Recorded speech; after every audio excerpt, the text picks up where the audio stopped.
Hi hello welcome to our channel. నేను మీ సిరి. ఈరోజు మనం చెప్పుకోబోయే కథ మిస్సెస్ అగస్త్య. కథలోకి వెళ్ళే ముందు వీడియోని లైక్ చేసి అలాగే హైప్ చేయండి. ఇక కథలోకి వెళ్ళిపోదాం. 183 పార్ట్. స్వామి, శ్రీద ఆపుకోలేక బ్రతిమాలింది. అంటూ నవ్య గురించి బ్రీఫ్గా చెప్పగానే శ్రీద కళ్ళు నిప్పులయ్యాయి. అది అంత చేస్తే నువ్వు నాతో ఎందుకు చెప్పలేదు? దాన్ని ఎందుకు నువ్వు వదిలేశావు? ఆమె అరుస్తుంటే ఒకసారి చెప్పేది విను. అతను ఆమెకు నచ్చచెప్పడానికి చూశాడు. అతని ఒడిలో ఉన్న కాలు లాగేసుకుని పక్కకి వెళ్ళి మోకాళ్ళ మీద కూర్చుని, ఇదిగో, నా దగ్గర ఇంత పెద్ద మ్యాటర్ దాస్తావా నువ్వు? అది నిన్న మాట్లాడుతుంటే పల్లిగిలించాను తెలియకుండానే అంటూ వేలు చూపిస్తూ మాట్లాడుతోంది శ్రీధ. తను ఏం చెప్పినా వినదని అతను మౌనంగా చూస్తున్నాడు. అసలు ఏమనుకుంటున్నావు నువ్వు? నువ్వంటే ఆడపిల్లను ఊరుకొని ఉంటావు. నాకు చెప్తే నాకు తగిలించి దారిలోకి తీసుకొచ్చేదాని కదా. ఆమె మాట్లాడడం ఆపలేదు. వాగుతూనే ఉంది. అతని మీద అరుస్తూనే ఉంది. ఆమె నడుము చుట్టూ చెయ్యేసి నెమ్మదిగా ఒడిలోకి లాక్కున్నాడు. ముద్దుగున్నావు సెనోరిటా అంటూ ఆమె చెంపల మీద తడమగానే టక్కున నోరు మూసేసింది శ్రీధ. నో! ఒక అరుపు అరిచి గబుక్కున అతని ఒడిలో నుంచి పక్కకు దూకి బెడ్ దిగింది. నీ చూపులు తేడాగా ఉన్నాయి. మర్యాదగా మ్యాటర్ చెప్పి మన మ్యాటర్కి రా. వేలు చూపిస్తూ బెదిరించింది శ్రీధ. అతడు నవ్వుకుంటూ చెయ్యి పట్టి లాగాడు.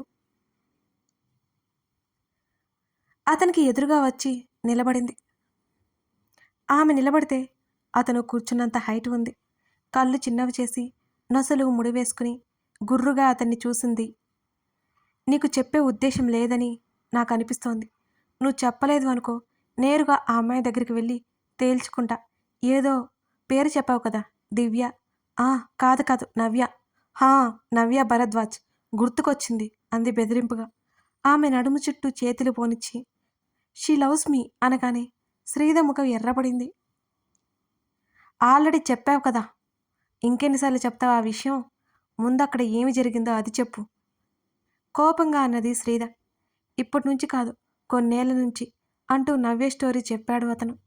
ఆ రోజు తనకిదే చెప్పడం గుర్తుకొచ్చి శ్రీధ కనురెప్పలు రెపరెపలాడాయి. ఆమె ముఖంలో కోపం స్థానే ఇంకేదో భావం.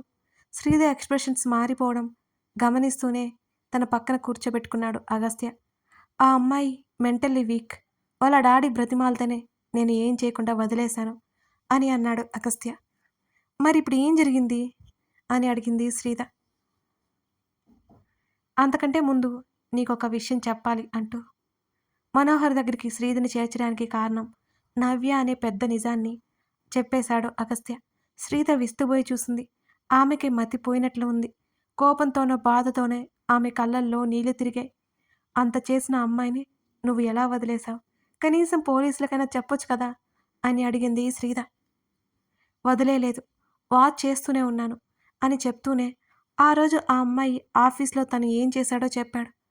అతని కోపం ఏ పాటుతో తెలిసిన శ్రీధ ఆశ్చర్యపోలేదు. లాస్ట్ మినిట్లో సెన్స్ కోల్పోలేదు నేను, లేకపోతే ఆ రోజు చేతుల్లో చచ్చిపోయేది అని అన్నాడు అతను కాస్త గొంతు తగ్గించి. ఎందుకో అతని చేతిని మరింత గట్టిగా పట్టుకుని నిన్న ఏం జరిగింది మరి అని అడిగింది శ్రీధ. చెప్పడానికి సిద్ధమైపోయినట్టు ఆమె వైపు చూశాడు అగస్త్య. నవ్య చుట్టూ అగస్త్య మనుషులు ఉన్నారు. నవ్య మొబైల్ అతని హ్యాండిల్లోనే ఉంది. ఇవేమీ నవ్యకి తెలియదు పాపం. తనేదో ప్లాన్ చేశాను అనుకుంటోంది. నవ్య సూరజ్కి కాల్ చేసింది. సూరజ్ ఫస్ట్ లిఫ్ట్ చేయలేదు, కానీ నవ్య మరోసారి చేయడంతో చిరాగ్గా కాల్ లిఫ్ట్ చేశాడు సూరజ్. ఏంటి అన్నాడు విసుగ్గా లిఫ్ట్ చేసి. నీకు ఆఫర్ ఇస్తున్నాను, హైదరాబాద్ వస్తావా? నవ్య మాటలకు పిచ్చి లేచింది సూరజ్కి. నోరు మూస్తావా నువ్వు? నీ మూలంగా నా మావయ్యని, సగం ఆస్తిని, పరువుని పోగొట్టుకుని జైలు పాలయ్యాను. వాయిదాల మీద తిరుగుతున్నాను. నీ డబ్బుకి ఆశపడి బుద్ధి లేక చండాలమైన పనులన్నీ చేశాను. ఇప్పుడు అడుక్కు తినే పొజిషన్కి వచ్చేలా ఉన్నాను నేను. దయచేసి ఇక నన్ను వదిలేయి తల్లి, ఇంకోసారి కాల్ చేయకో అంటూ సూరజ్ కాల్ కట్ చేశాడు నిర్దాక్షిణ్యంగా. ఈడియట్. నవ్య పళ్ళు నూరుకుంది. ఇదంతా కాదు, వీళ్ళతో పని కాదు, తనే ఏదో ఒకటి చెయ్యాలి అని అనుకుంది నవ్య. అగస్త్య మూమెంట్స్ గమనించడం ఆమె స్టార్ట్ చేసింది. అతని స్కెడ్యూల్ మొత్తం తెలుసుకొని ఆ రోజు హోటల్కి వెళ్తున్నట్టు తెలిసింది. అతన్ని అక్కడే లాక్ చేయాలనుకుంది నవ్య. ఆ రోజు ఆ హోటల్‌లో చాలా కంపెనీస్ ప్రైవేట్స్ రూమ్ బుక్ చేసుకున్నాయి. అది తనకి కలిసి వస్తుందని నవ్య ఫీలయింది. వెయిటర్‌కి డబ్బు ఇచ్చి అగస్త్యకి సర్వ్ చేసిన డ్రింక్‌లో తనిచ్చిన టాబ్లెట్స్ మిక్స్ చేయమంది. డబ్బుకి ఆశపడి వెయిటర్ అది చేయడానికి ఒప్పుకున్నాడు. కానీ నవ్యకి తెలియని విషయం ఈ సంభాషణంతా రామ్ విన్నాడు. అగస్త్యకి, నవ్యకి ఉన్న శత్రుత్వం ఏంటో అతనికి అర్థం కాలేదు. నవ్యని గమనించడం మొదలుపెట్టాడు రామ్. కానీ రామ్‌కి, నవ్యకి తెలియని విషయం ఆ సంభాషణంతా అగస్త్య విన్నాడు. అతనికి చేరిపోయింది వినకుండానే. అగస్త్య మీద ఆ క్షణంలో రామ్‌కి కోపం లేదు. వాళ్ళు చేసిన సాయం అతను ఎప్పటికీ మరిచిపోడు. తన శ్రీకళ బతకడానికి కారణం శ్రీద. వాళ్ళకి చిన్న హెల్ప్ అయినా చేసి రుణం తీర్చుకోవాలనే రామ్ అనుకున్నాడు. అందరిని అందరి మీటింగ్స్ అయిపోయేసరికి మధ్యాహ్నం దాటింది. అగస్త్యకి మరొకటి ఉంది. రామ్ మీటింగ్ అయిపోయినా అక్కడే ఉన్నాడు. నవ్యని ఓ కంట కనిపెడుతూ ఉన్నాడు రామ్. అగస్త్యకి కూల్ డ్రింక్స్ వెళ్ళిపోగానే నవ్య సంతోషపడింది. అతను కూల్ డ్రింక్ తీసుకున్నాడు. అతని మీటింగ్ అయిపోయింది. అతని పిఏ బయటికెళ్ళిపోయాడు. అదే అదునుగా నవ్య అతని గది దగ్గరికి వెళ్ళింది. ఆమెకి ఆ క్షణం అతన్ని ఎలాగైనా పొందాలి అనే ఆలోచన తప్ప మరొకటి దొరకలేదు. ఆలోచనకి కారణం దూరం చేసుకున్న తండ్రి, తన నుంచి వెళ్ళిపోతున్న స్నేహితుడు, అగస్త్యతో శ్రీధర్ సంతోషంగా ఉండడం, ఆమె మెదడంతా పిచ్చి పిచ్చి ఆలోచనలలో మలినమైపోయింది. రామ్ కూడా ఆమెనే ఫాలో అయ్యాడు. అగస్త్య రూంలోకి నవ్య వెళ్ళగానే ఫ్రెష్ అయి వచ్చింది. నవ్య మాటలు వీడియో రికార్డ్ చేసిన రామ్ అగస్త్య తప్పు లేదని, నవ్యని దోషిలా అందరి ముందు నిలబెట్టాలని ఫిక్స్ అయిపోయాడు. లోపలికి వచ్చిన నవ్యని సూటిగా చూశాడు అగస్త్య. ఆ డ్రింక్ తాగినా సరే అతను ఎందుకంత స్ట్రాంగ్‌గా ఉన్నాడో నవ్యకసలు ఏమాత్రం అర్థం కాలేదు. తలుపులు బాదుతుంటే నవ్య తలుపు తెరిచింది. కన్నింగా నవ్వుకుంటూ. అగస్త్య అసలు ఆశ్చర్యపోవడం పడకపోవడం, తన్ని ఆపకపోవడం ఇవన్నీ ఆమె గమనించే స్థితిలో లేదు. అతన్ని పొందుతాను అనే ఆనందం నవ్యలో ఉంది. తలుపు తెరుచుకుంది. మీడియా గబగబా వాళ్ళ ఫోటోలు క్లిక్‌మనిపించింది. నవ్య కంగారు పడ్డట్టు నటించింది. అగస్త్య ఏమాత్రం తడబడలేదు. పొగరుగా వెనక్కి వాలి అలాగే సోఫాలో కూర్చుని ఉన్నాడు. అప్పటికే న్యూస్ లైవ్‌లో వెళ్ళిపోయింది. రామ్ ముందుకొచ్చాడు. మీడియా ప్రశ్నల వర్షం కురిపిస్తుంటే, రామ్ ఏదో మాట్లాడబోతుంటే, అదే గదిలోని వాష్‌రూమ్‌లో నుంచి బయటకొచ్చాడు అమర్త్య. ఆ గదిలో ఇంకొకరు ఉండడంతో మీడియా షాకయింది. అటాచ్డ్‌గా ఉన్న మరో రూమ్ నుంచి ప్రియ కూడా బయటకొచ్చింది. అమర్త్య ముందుకొచ్చాడు. ఏం చేయాలో మీడియా వాళ్ళకి అర్థం కాలేదు. ఇప్పుడు వాళ్ళు పరువు తీశారని కేసు వేస్తే అందరినీ లోపల పడేస్తారని భయం. రామ్ సాక్ష్యం చెప్పకముందే అమర్త్య వాళ్ళ మీద విరుచుకుపడ్డాడు. క్షణాల్లోనే న్యూస్ డిలీట్ అయిపోయింది. క్షమాపణలు చెప్పి వాళ్ళు వెళ్ళిపోయారు. అక్కడ నవ్య, అగస్త్య మాత్రమే కాదు, అమర్త్య, ప్రియ కూడా ఉండడంతో వాళ్ళు చేసింది తప్పే అని అర్థమైంది. అమర్, నువ్వేంటిక్కడ? నవ్య అయోమయంగా అడుగుతుంటే ఆమె దగ్గరికి నడిచి ఆమె రెక్క పట్టుకుని లాగి చెంప పగలగొట్టాడతను. ఎంతో కూల్‌గా ఉండే అతని నుంచి ఆ రియాక్షన్ ఊహించని నవ్య హతాశురాలై చూసింది. ఆమె కళ్ళల్లో నీళ్లు నెమ్మదిగా బయటికి రాసాగాయి. చెంప మీద చెయ్యి పెట్టుకుని ఏడుస్తూ చూస్తోంది నవ్య. బుద్ధుందా నీకు? రోజు రోజుకి దిగజారిపోతున్నావు. ఇంత పిచ్చిగా ఎలా చేస్తున్నావు నవ్య? ఛీ! అతని ముఖంలో అసహ్యం కనబడుతుంటే ఆమెలో ఏదో ఫీలింగ్ బయటపడి నెమ్మదిగా ఏడవడం మొదలుపెట్టింది నవ్య. తన్ని ఎంతో ఇష్టపడే తన స్నేహితుడు ఇలా అసహ్యంగా చూడలేకపోతోంది. అమర్, ఎందుకు రమ్మన్నావు? అసలు ఏమైంది? దాన్నెందుకు కొడుతున్నావు? ప్రియా ముందుకొచ్చింది. అమర్త్య చెప్పలేకపోయాడు. నవ్యని విసురుగా తోసి గోడకి చేతులు వేసి గట్టిగా కొట్టాడు. ఏం చేసిందో చూడండి. ఒక్క నిమిషం లేట్ అయితే ఖచ్చితంగా ఇది మీడియాకి ఇచ్చేసేవాణ్ణి కోపంగా అన్నాడు రామ్. అతని దృష్టిలో శ్రీధ ఉంది. అతను శ్రీధ కోసమే చేస్తున్నాడు. తన మొబైల్ రికార్డ్ అయిన వీడియో చూపించాడు. నవ్య ఏం చేయబోయిందో అర్థమై ప్రియా విస్తుబోయి చూసింది. ఇంత జరుగుతున్నా అగస్త్య ఏం మాట్లాడలేదు. అతను కళ్ళజోడు సరిచేసుకుని పొగరుగా సరిచేసుకుని లేచి వచ్చాడు. ఇప్పటికే బోల్డన్ని ఛాన్సులు ఇచ్చాను నీకు. నా వైఫ్‌ని ఎంత ఇబ్బంది పెట్టినా వదిలేశాను కానీ ఇప్పుడైతే వదలను. అగస్త్య ముందుకు రావడంతో నవ్యకి అడ్డుపడ్డాడు అమర్త్య. ఇంకోసారి ఇలా జరగదు. నేను చూసుకుంటాను. అతన్ని బ్రతిమాలుతున్నట్టు అడిగాడు అమర్త్య. ఇప్పటికే అలాంటి అవకాశాలు చాలా చాలా నీకు కూడా ఇచ్చాను మిస్టర్. ఇక నేను సహించను. ఎందుకివ్వాలి అవకాశం? రేపటి రోజున నా వైఫ్‌ని ఏం చేయదని గ్యారంటీ ఏంటి? అగస్త్య గొంతు తగ్గించి తీవ్రంగా అడుగుతుంటే రామ్‌కి ఈ విషయం మెల్లిమెల్లిగా అర్థమైంది. ఇంకోసారి తను మీ జీవితంలోకి రాదు.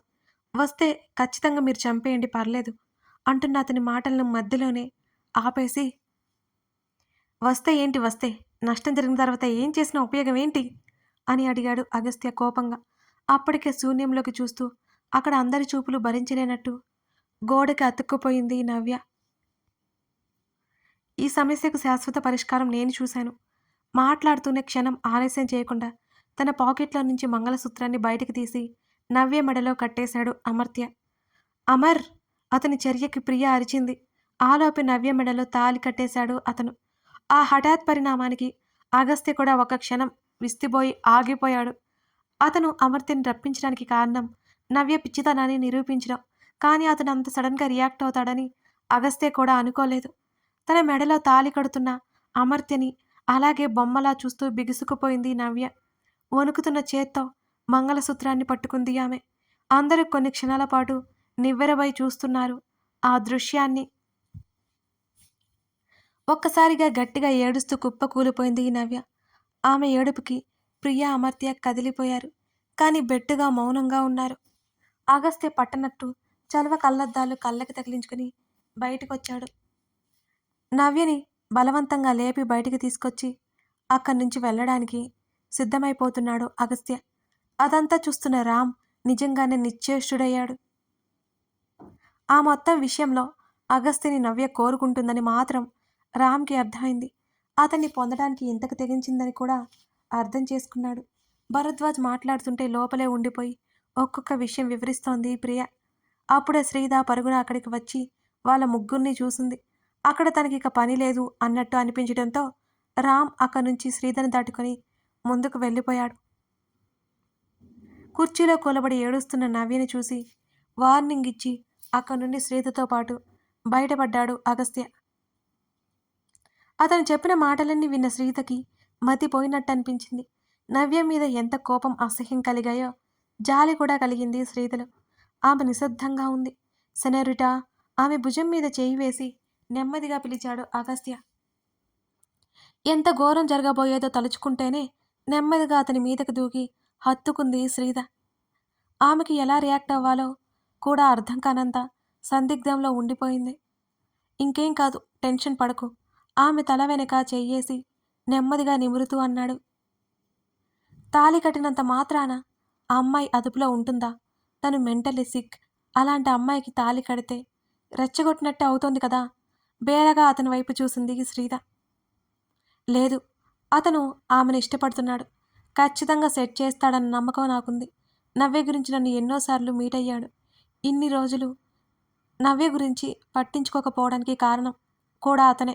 కానీ ఈ మధ్య ఆమె ప్రవర్తనలో మార్పు వచ్చింది. అతను సరిచేస్తాడు. నువ్వేం టెన్షన్ పడకు అని అన్నాడు అగస్త్య. అమర్తి మాటలు గుర్తుకొచ్చాయి. అతని మాటల్లో కాన్ఫిడెన్స్, నవ్య మీద ప్రేమ అగస్త్య గమనించాడు. అతన్ని బెంకగా కరుచుకుపోయింది శ్రీధ. ఆ సంఘటన నుంచి శ్రీధ త్వరగా బయటపడలేకపోయింది. ఆమెను మరింత గాఢంగా కౌగిలించుకుని తన హృదయంలో దాచేసుకున్నాడు అగస్త్య. నవ్య బొమ్మల అమర్తి తీసుకువెళ్తుంటే బయటికి నడిచింది. నవ్యని భరద్వాజ్ దగ్గరికి తీసుకెళ్లిపోయాడు. విషయం తెలిసి భరద్వాజ్ నమ్మలేనట్టుగా చూశాడు తన కూతురి వంక. తన కూతురి ప్రవర్తనకి కారణం తనే అని ఆయన అంతరాత్మ వేలు చూపిస్తుంటే కుప్పకూలిపోయాడు. ఏడవడం మొదలుపెట్టాడు. తండ్రి అలా రోదిస్తుంటే నవ్య బొమ్మలాగా చూస్తోంది. అంకుల్ ప్లీజ్, ప్రియా ఊరుకోబెడుతోంది. అమర్త్య ఒక్క మాట కూడా మాట్లాడలేదు. చూస్తున్నాడు నవ్యని అంతే. అతను చూస్తుండగానే నవ్య పక్కకు పడిపోయింది. ఒక్కసారిగా ముగ్గురు కంగారుగా వెంటనే పరుగున ఆమె దగ్గరికి వెళ్లారు. వేలాడిపోతున్న నవ్యని 2 చేతుల్లో పట్టుకుని రూంలోకి తీసుకెళ్లాడు అమర్త్య. ప్రియా గబగబా చెక్ చేసింది. ఓవర్ స్ట్రెస్ అయిందని అర్థమవుతుంటే ఆమె ముఖాన్ని జాగ్రత్తగా తుడిచి బలవంతంగా లేపి నీళ్లు తాగించింది ప్రియ. నవ్య నెమ్మదిగా కళ్ళు తెరుస్తూ పక్కనే ఉన్న అమర్త్య భుజం మీద వాలిపోయింది. ఎవరు ఏం మాట్లాడలేదు. భరద్వాజ్ కంగారుగా, భయంగా కూతురు వైపే చూస్తున్నాడు. తెలియకుండానే పెద్ద తప్పు చేసేస్తాడు. ఇప్పుడు దాని పర్యవసానం అతను అనుభవిస్తున్నాడు. కూతురు అలా శిలాప్రతిమలా ఉండడంతో ఆయనకు విపరీతమైన భయం కలుగుతోంది. ఈ లోకంలో అతనికంటూ ఉంది అతని కూతురు మాత్రమే. కథ కొనసాగుతోంది. ఈ కథ నచ్చితే లైక్ చేసి కామెంట్ చేయండి. అలాగే మన ప్రొఫైల్‌లో 'అమర ప్రేమిక' అనే సీరీస్ కూడా రన్ అవుతుందండి. ఒకసారి వెళ్లి చెక్ చేయండి. మీకు తప్పకుండా నచ్చుతుందనుకుంటున్నాను. కొత్త వాళ్ళు ఆ స్టోరీ చూసి ఎలా ఉందో చెప్పడం మర్చిపోవద్దండి. Thank you for watching this video. మరో ఎపిసోడ్‌తో మనం మళ్ళీ కలుద్దాం.